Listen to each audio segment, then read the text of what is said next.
Kumusta mga kanoisy? Welcome back sa ating YouTube channel, Philippine Noisy. So ngayong araw, another update naman tayo about WPS Nating Mahal. Ano? So ang video ito ay mula na naman kay Melbs Castle sa meron itong pamagat na barko ng China takbuhan, pinagbobomba ng AFP, question mark, tinutukan ng kanyon ang Chinese warship. Atras din eh. So yan yung panonoorin natin, men. Bibigyan natin ng reaction. So, tingnan natin kung ano yung nakapaloob sa video to. Ano. So, bago natin simulan, Melbs Castle, supportahan nyo yan. Tapos, syempre, kung trip nyo ng mga ganitong reaction video, may kasama kayo manood. Huwag nyo na rin kalimutang supportahan yung YouTube channel natin, Philippine Noisy. So, mga kanoisy, hindi na natin ito patatagalin pa. Simulan na natin, baka agawin pa ng China. Again, ang pamagat ng video ito, barko ng China takbuhan, pinagbobomba ng AFP.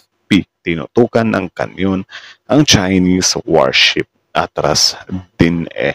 So again, Melms Castle, Filipino. Like, comment, share, subscribe. Start. Ang Chinese Coast Guard, nagsilayasan na naman. Start 0.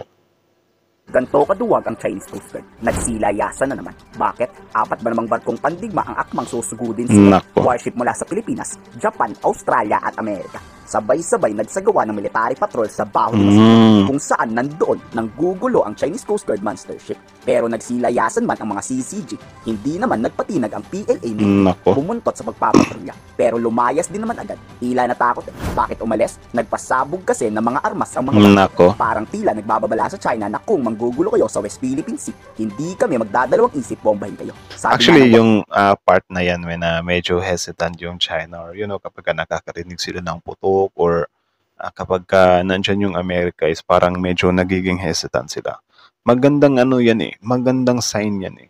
'Di ba? Kasi parang naano natin ba na okay, kahit papaano naman pala itong malaking bansang to, itong higanting bansang to is some kind, din sila sa sarili nila na tayo yung dito eh. Tayo yung parang nang-aangkin ng teritoryo dito eh. So, kailangan nating mag-ingat.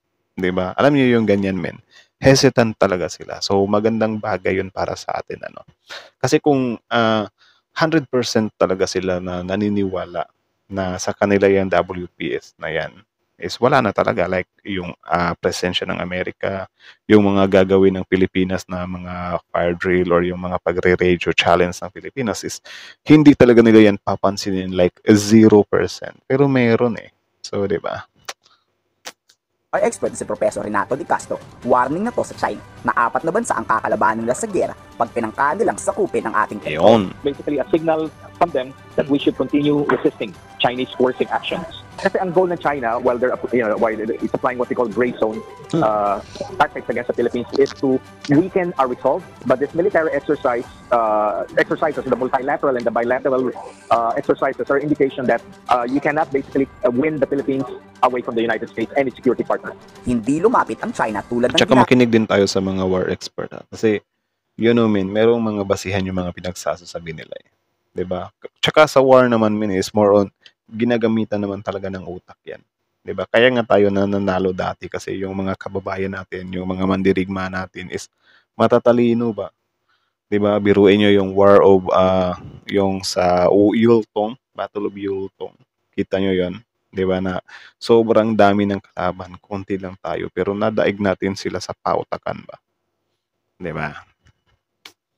Gawa noon. Kung makikita nyo kasi dati, halos ganito na kalapit. Ngayon, grabe ang distansya ng mga Chinese warship. Napakalayo. Diba? Maaaring nababahala raw ang Magandang balita yan.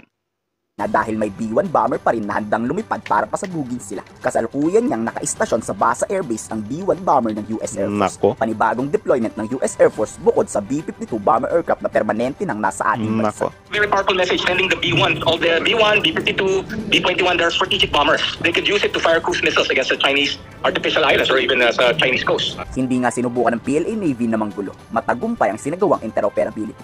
Dito sinusubok na naman kasi ang kakayahan ng apat na bansang rumisponde sa posibilidad ng sakuna o digmaan. There was a certain distance, they did not interfere po sa ating MMCA. So overall po, yung ating exercises proceeded smoothly and yung positive po ang naging outcomes nitong ating mga exercises. Yun. Bukas inaasahang maglalabas. Positive outcome ng mga exercises. Tapos sasabihin ng mga pro-China na nandun, nakaupo sa pwesto, itigil na lang daw natin yung military exercises kasi umiinit daw yung ulo ng China. Eh di bahala silang uminit yung ulo nila. Sila pong may ganang uminit yung ulo nila, wala naman sila sa katwiran. 'di ba? Hindi nila teritoryo yun, men. Tsaka meron akong sasabihin sa inyo mamaya pagkatapos ng videong 'to, nakakatawa yun, eh. Ang pahayag tong si Mao Ning. Siyempre, paawa effect na naman. Pero wala naman raw intensyon ang multilateral exercises na pasabugan ang Chinese PLA Navy. Simpleng military exercises lang daw to. At hindi pa tama sa lahat ng illegal Chinese na nanggugulo sa bawat masinlok. This exercise allows the Philippine Navy to deepen ties with regional and global partners, promoting maritime security through combined operations and discussions. Okay. Ganun siguro talaga, mayayabang lang ang China pag may hina ang kalaban nila tulad ng PCG. Pero pag hindi Omsim. True naman talaga yun. mga pipitsugin, ay nako, mga duwan. Kayo, ano sa palagay nyo? I-komento sa baba ang inyong salog. Salobin. So, yun lang naman mga kanoisis. So, yun again, ang video yun ay mula kay Mobs Castle. So, supportahan nyo yan. Original video link in the description box below. Panoorin nyo rin, subscribe nyo rin. Melbs Castle. So, yun lang naman mga kanoisis. Again, Melbs Castle, original video link in the description box below. Like, comment, share, subscribe. Also, bago nyo iwan yung YouTube channel natin, Filipino IC, don't forget to like, comment, share, subscribe. So, kita nyo naman yun, 'di ba? Good thing yun na nagiging hesitant nga talaga yung China, no? Na, kapag may US, kapag nire-radio natin sila na sobrang lapit na talaga nila. Good thing yun. So, sana yung sobrang lapit nila, kasi kita nyo naman, medyo lumalayo na sila. So, it means, medyo siniseryoso na nila yung ginagawang hakbang ng Pilipinas, 'di ba?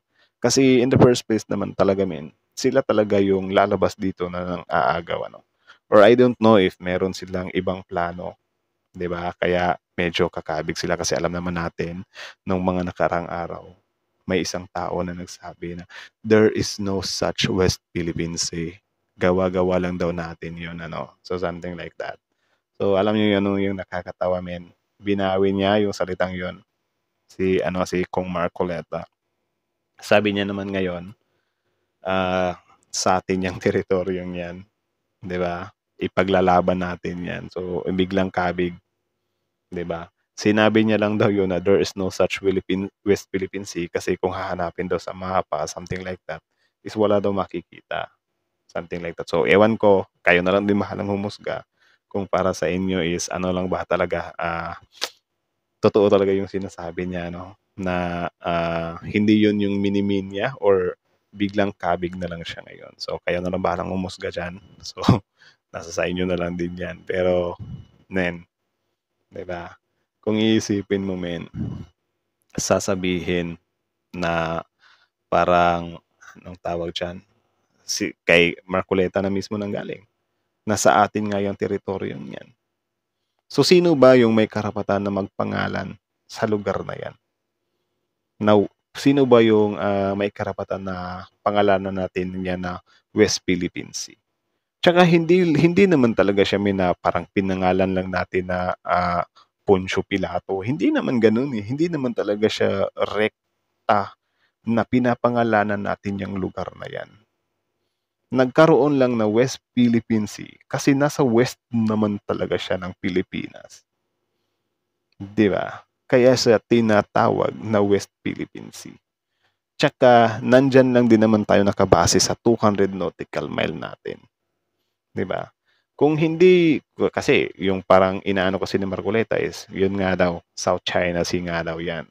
So, since pinangalanan daw ng South China Sea yan, di daw natin pwedeng pangalanan na lang na West Philippine Sea yan. Ang tanong, bakit pinangalanan ng China na South China Sea yan? 'Di ba? Yang 9 dash line na yan. Mas worse pa nga sila kasi sobrang daming bansa na sinagasaan ng pangalan nila na South China Sea. Ng pangalan nila na 9 dash line, 10 dash line na yan. Mas worse sila, 'di ba? Tayo na Pilipino, kiniklaim lang natin kung ano yung sa atin. Tayo pa yung mag-a-adjust. 'Di ba? Na there is no such West Philippine Sea daw. So, bahala na kayo, Kayo na bahalang humusga doon kung ano yung pagkakaintindi nung first statement at second statement ni Marcoleta. Bahala na kayo dyan. So, comment na lang din kayo sa baba. Basta tayo dito, Pilipinas, ang lahat ng sa Pilipinas ay sa Pilipinas lang. Doon tayo maniwala sa Pangulo na kahit isang pulgada, hindi natin ibibigay sa mga bansang buwakan ng inang bansang yan. So, yun lang naman, Melbs Castle. Like, comment, share, subscribe. Filipino IC, like, comment, share, subscribe. Bulol. Like, comment, share, subscribe. Thank you so much for watching Filipino IC.